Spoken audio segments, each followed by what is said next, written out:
So if you were to see here, then you can see that I'm in sculpting mode. And if I were to go on to the draw option and draw around, then I only affect that particular area.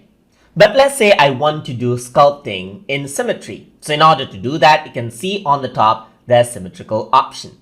So you can go around and turn on y-axis symmetry. And what happens is that as I move around the mouse, you can see that there's another dot on the opposite side on the y-axis, just like a mirror.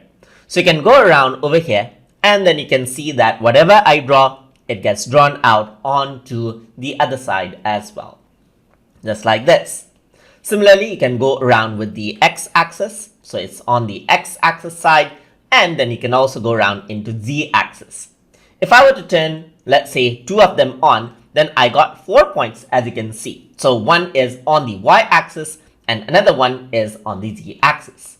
If I were to turn on all, then you can see that it just turns up around in all of the sides right there. So you can go around, you see the dots. So it is affecting all the x, y, and z axes right here. And you can go around and make complex models just like this in symmetry as per what you like. You can see that this kind of looks like a brain or something. And now there you go. So you can go around, add in some details just like this. And this is how it works. All of these things that you see right here are the polygons and so forth. So this is a very detailed object that is being modeled right here. And that is how you can work around with symmetry. So you can go around, disable this, and you got only one of these right here. You can go around, turn it on, and this is how you have it. And that is how you can work around with symmetry in sculpting inside of Blender. So I hope you guys learned something as always.